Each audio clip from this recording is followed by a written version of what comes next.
G'day guys, Dane here. Welcome back to Clarkey's NRL show. Today I'm joined by my favourite player, AJ Brimson. AJ, how are you today? Yeah, not too bad, thanks. Day off today, so just went to the beach this morning, did a bit of recovery stuff, so pretty good. Awesome. The pleasures of living on the beautiful Gold Coast. Let's go into footy here to start off with, AJ. Obviously, a hugely disappointing season for the Titans and a club as a whole. I wanted to ask you personally, how tough have you sort of found this year? Yeah, like you said, it's been disappointing.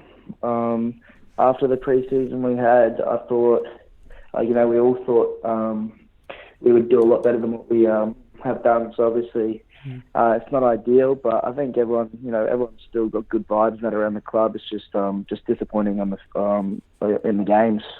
Yeah, and I think a big positive to really come out of this season is you yourself continuing to develop your game at fullback, and I think a lot of people looking outside in can see that you do have a lot of talent, and you are one of the best young fullbacks coming through the grades. And I wanted to ask, do you ever sort of miss playing in the halves? Do you ever miss playing 5'8", or do you view yourself primarily as a fullback moving forward with your career?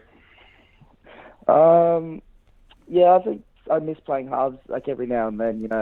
I think fullback's my favourite position, but sometimes I think once you play one, it complements the other one. If you play fullback for a bit, it helps your running game as a half, and if you're a half, it helps your decision making and ball playing skills. So sometimes I like going in and out, which is what I've done in 20s and Q Cup. I've played both halves and fullback in the same year, and I think they both help each other. So yeah, I'm still always working as a half as well as fullback. Just kind of have two strings to my bow.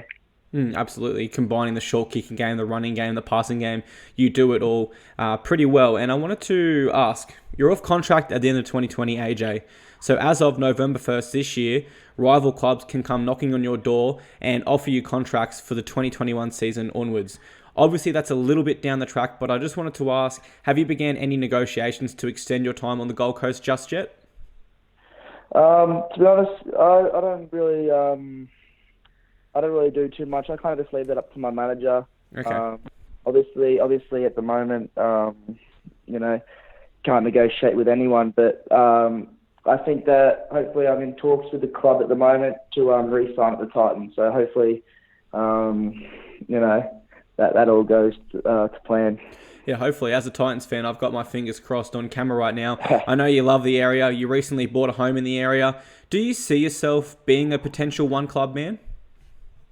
Yeah, I think being from the Titans since I was 16, obviously that'd be something that I want to do. Obviously, right now I'm enjoying my time at the Titans, and like you said, it's home for me and all that sort of stuff. So,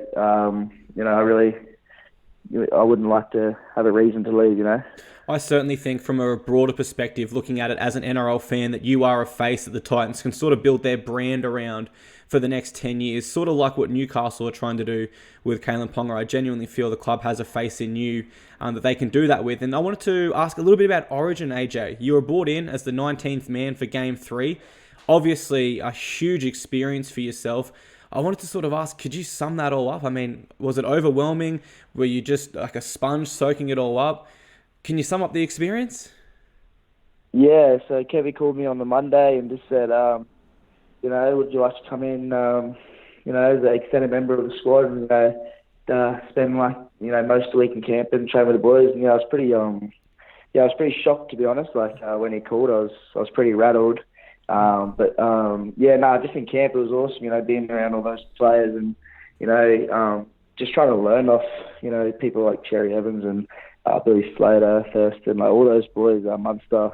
Just pretty much tried to, see how they approach training sessions with their preparation and just trying to ask, as many questions as I can, so a bit of a sponge.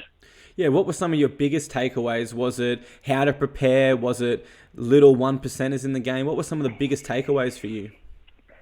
Probably, I learned a lot of Cherry Evans, just how he's such a good leader. He's really calm when he's telling the boys what he wants. Obviously, he's captain, but I just want to take a bit more leadership role for my own individual game. Even though I'm only a young kind of rookie, but I guess on the field, you kind of need everybody to be a leader in their own little way. So I just try to take that back into club. Look, 30 NRL games, for you to sort of be looking at yourself as a leader, I think that shows the maturity beyond your years. And watching you on the field, you do, I mean, obviously it's an integral part of playing fullback to talk, but it looks like it comes natural to you. So my next question sort of is, could you see yourself potentially being a captain or a leader within the Titans group within the next couple of years? Oh, if they wanted me to, 100%, you know. I wouldn't never say no to something like that. I did that sort of leadership stuff throughout 20s, and obviously I think it'd be a bit further down the track, but if that was something that they would be interested in, then obviously I'd be excited for that. Absolutely. And just back to the Origin camp with one more question, if I could, AJ. I wanted to ask sort of how soon do you think you may debut in that 14 jersey, potentially for the Maroons? You have played 14 at Clubland. You can play 5'8", you can play halfback, you can play fullback. I'm certain you could slot in anywhere in the backline, given that raw sort of X factor you have.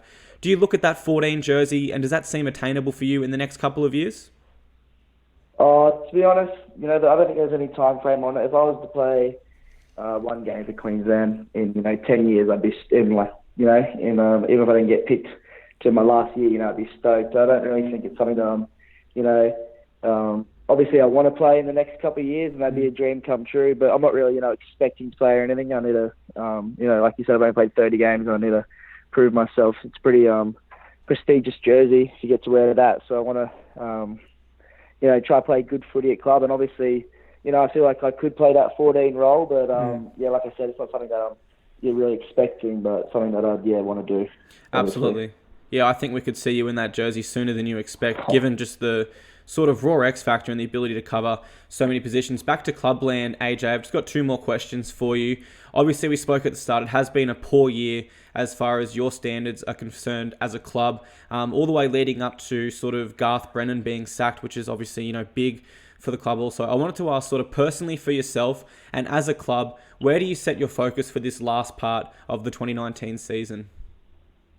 Yeah, we had a big meeting about, not just, we're not just, letting these 8 weeks go by and just filling in because, that's the season. We really, we want a big change in the club and change in the standards and all the little things. So, we're attacking this 8 weeks like it's a new season for us, and with all our new, like I said, standards and that sort of stuff to make sure in 2020 that, the same thing doesn't happen again. Yep. So it's really exciting, to be honest. We're going to, smash out the last, 7 weeks now. And, I'm excited. It's not just, drag it out to the season ends. I think everyone's looking forward to finish the year strongly. And you know what? I think that shows you maturity again, the fact that you haven't just taken that message and sort of gone back to yourself. You've taken that message. Since you've been in the Maroons camp, you've learned from some great leaders. And the way I can sort of hear you talking to me now, you've sort of taken it personal and you really want to be a part of that moving forward, which is pretty special. Last question for me, from me, AJ. What's your message to all the Titans fans out there? What has AJ Brimson got to say for them as we head into the last part of 2019? Stick by us. Obviously, it's not a ideal year for us, but we got a lot of young talent in our team. We got a young squad and a talented squad. So I think there's no doubt that it's going to turn over the next few years. Like I said, we got a lot of young forwards that are killing it at the moment, and in a year or two they're going to be more experienced players, and I definitely can see the club just only going up from here. And I think there's some exciting things in the future for us, so I can't wait. Absolutely. So can I, AJ. A lot of excitement around our future. We got the Broncos next week, mate. Go and get them. But before that, thank you so much for jumping on Clarkey's NRL show. I really appreciate your time today. Too easy, mate. I'll talk to you soon. Cheers.